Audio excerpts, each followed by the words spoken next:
안녕하세요. 토마토 인사를 드립니다. 1월 17일 암호화폐 관련 소식들 바로 전달을 해드리도록 하겠습니다.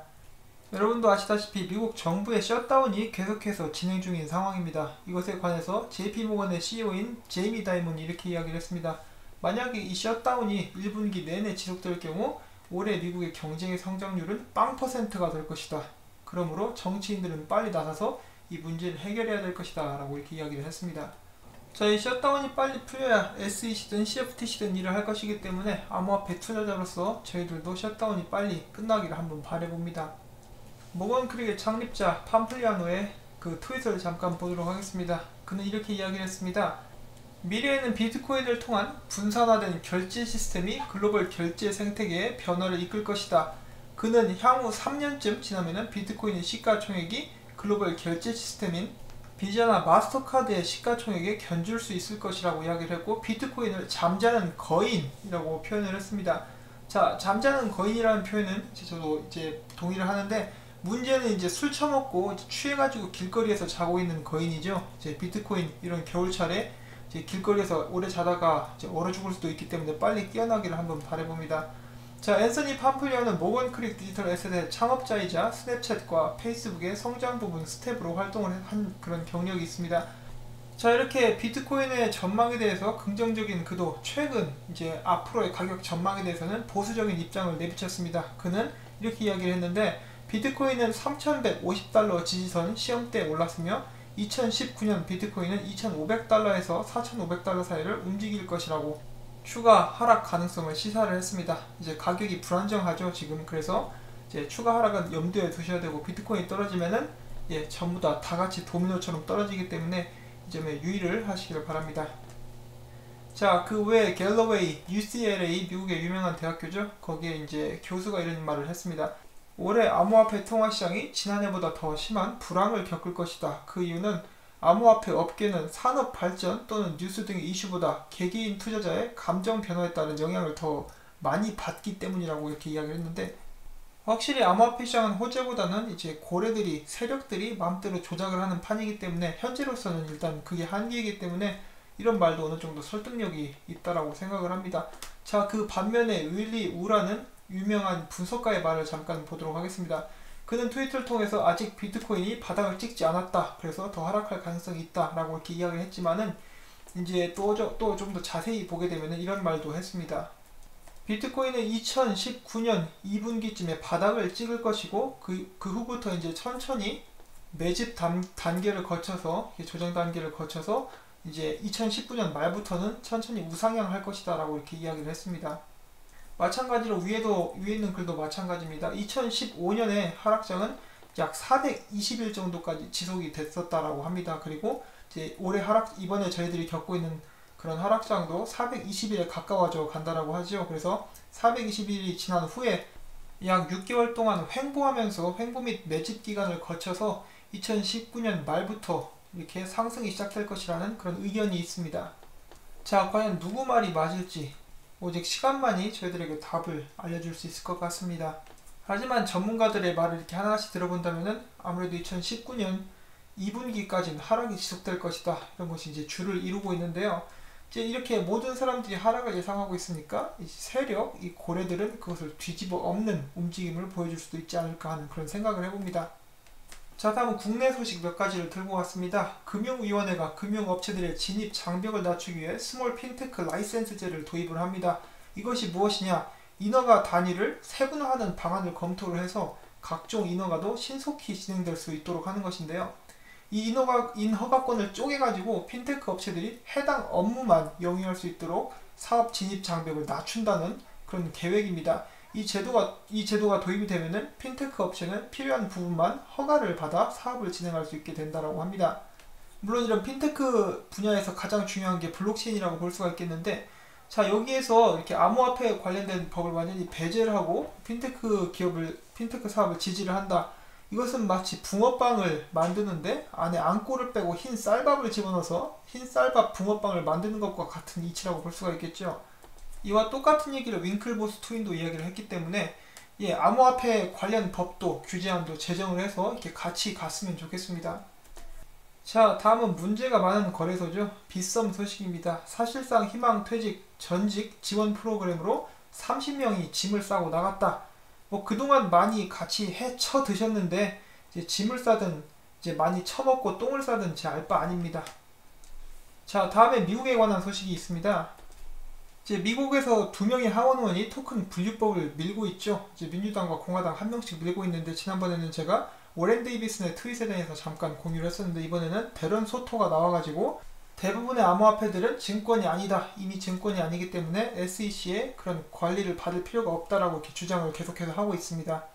자, 그래서 이 토큰 분류법이 발의가 되고 통과가 되게 된다면은 SEC는 더 이상 이제 암호화폐에 관련해서는 찍소리도 못하게 되는 것인데, 이분들의 그런 주장에 따르면은 암호화폐는 CFTC와 FTC의 관리를 받아야 한다라고 이렇게 이야기를 하고 있습니다. 자, 개인적으로 이 법안이 통과가 됐으면 좋겠습니다. 이제 많은 사람들은 암호화폐가 상품이 되면 안 좋은 점도 많다라고 하시는데, 지금 이렇게 흐지부지 해가지고 어영부영 하는 것보다는 이제 빨리 그 분류를 정해서 제대로 사업을 진행해 나갔으면 하는 그런 바람을 가져봅니다. 여기뿐만 아니라 여기 보시면 또 톤 엠머라는 미국 하원의원, 또 다른 하원의원인데, 이제 기존의 국가 차원의 자금 송출법에 영향을 받을 수 있는 암호화폐 기업에 대한 예외 조항을 제안을 했다라고 합니다. 암호화폐 기업의 발전을 돕는다는 취지에서 이렇게 한 것이고요. 이렇게 해서 점점 정치인들이 활동적으로 움직이고 있는 미국의 소식이었습니다. 자, 아무래도 공개적으로 로비를 많이 진행을 했기 때문에 이 정치인들이 돈을 많이 드시고 열심히 일을 하는 것이 아닌가 하고 이렇게 생각을 해봅니다. 돈 주면 일이라도 열심히 하면 밉지는 않죠. 세금만 타먹고 일도 안 하는 사람들도 많은데 말이죠. 자, 유럽 증권 시장 감독청이 암호화폐는 아직 건전성이 부족하다라고 이렇게 이야기했습니다. 암호화폐는 사기, 사이버 공격, 돈 세탁, 시장 조작 등 위험에 노출되어 있다며 투자자 보호 및 시장 건전성에 미치는 위험이 우려된다라고 이렇게 이야기를 했습니다. 그리고 그가 이야기한 모든 그 대부분의 코인들은 이제 잡코인이나 스캠 코인이라고 볼 수가 있겠는데, 이제 ICO 사기에 대해서 이야기를 하고 있기 때문에 제가 이렇게 말씀을 드렸고요. 역시 규제가 나와서 이런 거 다 때려잡아야죠. 그래서 시장을 건전하게 키울 수 있는 필요가 있을 것 같습니다. 그에 반해서 미국 입법 변호사는 모든 화폐는 결국 디지털화 될 것이라고 이야기를 했습니다. 문제는 어떤 디지털 화폐를 선택하는지에 달려있다라고 이렇게 이야기를 했고, 또 자금 세탁 관련해서 말이 나와서 말인데, 이제 조셉 영 같은 경우는 이제 암호화폐는 돈 세탁 기계가 아니다라고 이렇게 주장을 했습니다. 최근에 바이낸스 거래소는 크립토피아 거래소 해킹범이 전송한 암호화폐를 동결했다며 퍼블릭 블록체인 네트워크에서 의심스러운 거래에 태그를 붙이는 것은 매우 쉽다. 암호화폐가 소위 돈 세탁 기계라는 것은 이제 주장은 사실이 아니다라고 이렇게 이야기를 했죠. 좌우장평이 크립토피아, 이제 최근 뉴질랜드에서 해킹을 당한 그런 거래소죠. 이 거래소 해킹범이 바이낸스 거래소로 전송한 자금 중 일부를 동결했다고 밝힌 바 있습니다. 그래서 비트코인이나 이더리움 같은 경우는 쉽게 추적이 가능합니다. 이제 많은 사람들이 오해를 하고 있는 부분인데, 자, 아무튼 이러니 저러니 말은 많아도 이제 세금을 걷는 나라는 하나둘씩 늘어나고 있습니다. 그것이 바로 G20가 이렇게 장려를 한 그런 부분이기도 하죠. 영국 국세청에서 최신 암호화폐 투자 납세 가이드라인이 발표가 되었습니다. 여기에는 비트코인을 포함한 암호화폐 자산은 투자로서 보유하는 것이다. 거래를 통해 이제 수익을 본 그런 이득에는 자본 이득세가 부과된다라고 설명을 했습니다. 돈 벌면은 세금 내겠습니다. 세금 낼 테니까 좀 규제 좀 만들어 달라고. 왜 돈을 준다고 해도 먹지를 못하니. 아무튼 다음 소식입니다. bitgo에서 제네시스 글로벌 트레이딩과 파트너십을 체결을 하고 이번에 암호화폐 거래 서비스를 출시를 했는데, 이제 주로 장외 거래죠. 그래서 기존에 bitgo를 사용하는 기관 투자자가 제네시스 플랫폼을 통해서 전통 금융시장의 속도로 암호화폐를 거래할 수 있게 되었다라고 했는데, 여러분 다 함께 이 제네시스 홈페이지 잠깐 보도록 하시죠. 이 제네시스 OTC 그 장외거래 플랫폼 같은 경우는 디지털 커런시 그룹 베리실버트가 갖고 있는 그 디지털 커런시 그룹의 자회사입니다. 여기 보시면은 여기 이런저런 설명이 나와 있고, 여기 목록에 나와 있는 암호화폐들을 장외거래로 구매를 하실 수가 있습니다. 여기서 장외거래뿐만 아니라 수탁 업무도 맡고 있다라고 합니다. 자, 그리고 여러분들이 만약에 75,000불, 이제 미국 돈으로 75,000불, 한국 돈으로 8천만원 가까이 되겠죠. 여러분들이 이 정도 돈을 이제 가지고 그 투자를 하실 수 있으시면은 이 거래소를 사용하실 수가 있습니다. 이 거래소는 미국 시민들 뿐만 아니라 전 세계에 있는 사람들이 이용할 수 있는 그런 거래소입니다. 여기서 장외 거래를 하신다면은 또 수탁 서비스도 있다라고 하니까 참고로 알아두시면 좋을 것 같습니다.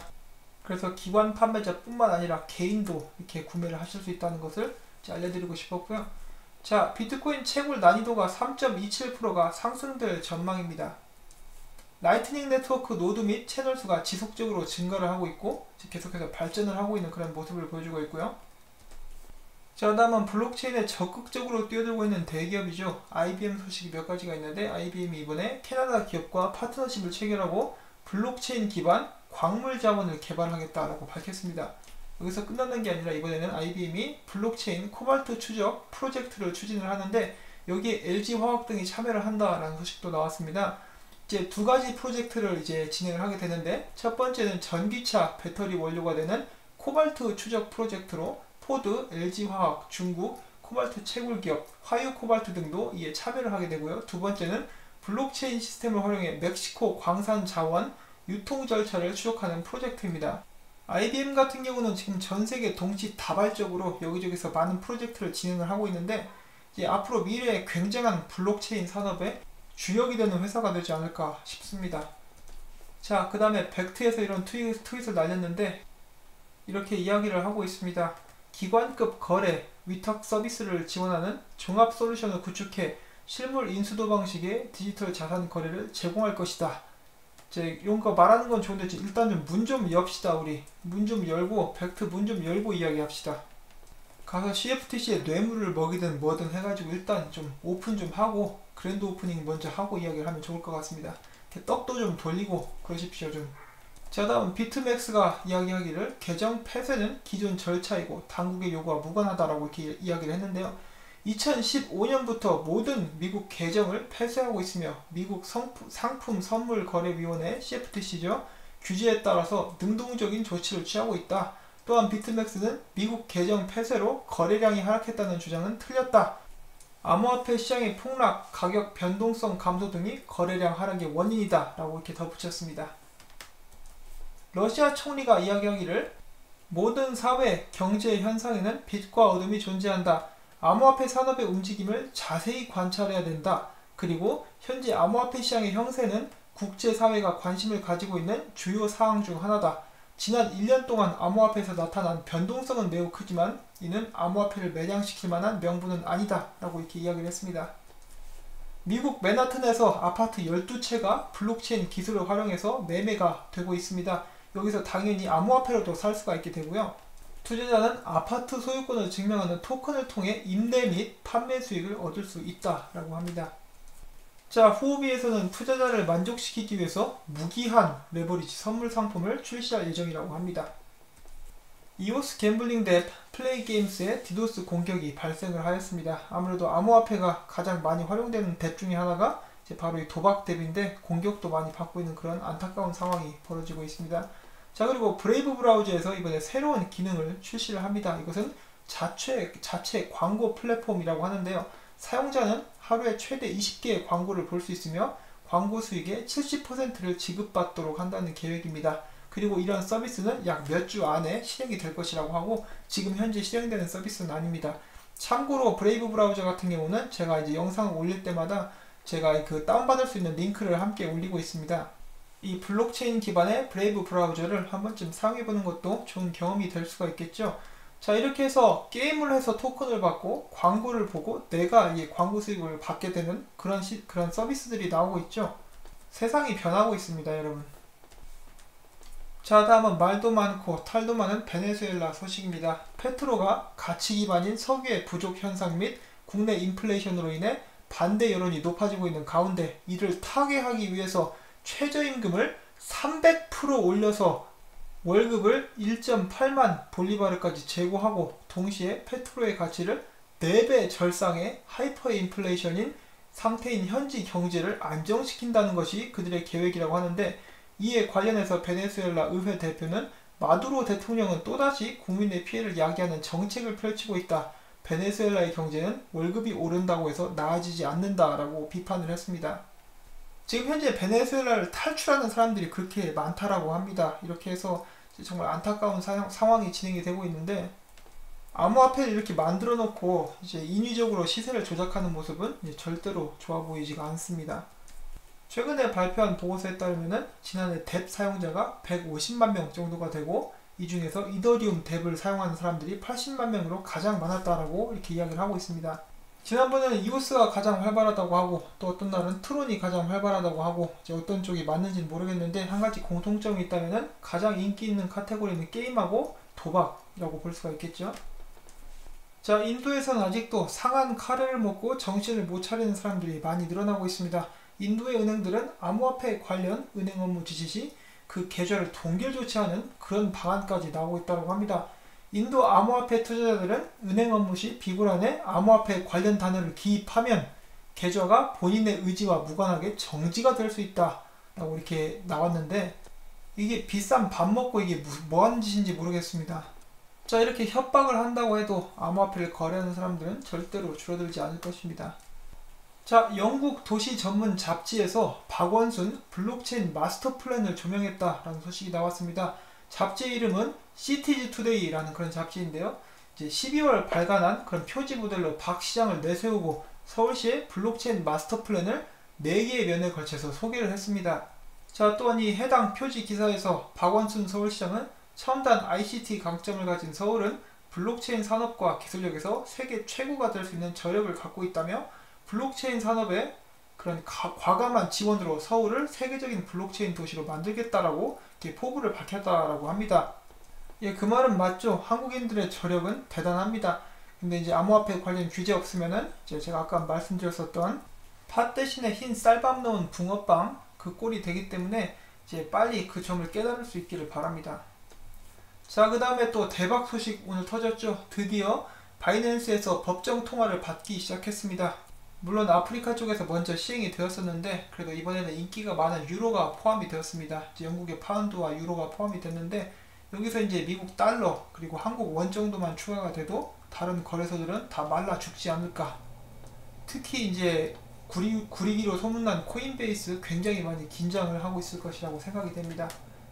자, 다음은 해킹에 관한 소식인데, 여러분 지난번에 제가 몇 번이나 소개를 해드렸었던 Proof of Keys 운동 기억하시는지 모르겠는데, 여기 있는 이 사람 같은 경우는 그 자기의 암호화폐를 Proof of Keys 운동할 때 싹 빼놨다라고 해요. 그리고 이 사람이 사용을 하던 거래소가 어제 털렸는데 바로 뉴질랜드에 있는 크립토피아입니다. 그래서 자기가 암호화폐를 빼놔서 털리지 않을 수 있었다라고 이렇게 안도의 한숨을 내쉬는 그런 모습을 볼 수가 있었고, 자, 여기 있는 이 사람 같은 경우는 자기 컴퓨터 해킹을 어떤 식으로 당했느냐, 어떤 실행 프로그램을 받았다라고 합니다. 그래서 실행을 시켰는데 아무 일도 일어나지 않았어요. 그래서 이거 뭐지? 이렇게 했었는데 알고 봤더니 그게 이제 악질 말웨어 파일이었던 것입니다. 그래서 이제 컴퓨터 내 자리를 잡고 이 사람의 모든 정보를 빼내가기 시작을 했고, 결국은 해킹까지 당했다라고 합니다. 그래서 이 어떤 말웨어는 정말 악성이라서 이 검색 프로그램에 바이러스 그 백신 프로그램에도 걸리지도 않고, 컴퓨터를 포맷을 한다 할지라도 이제 계속 그대로 남아있을 수 있는 그런 정말 악귀 같은 악성 말웨어라고 하니까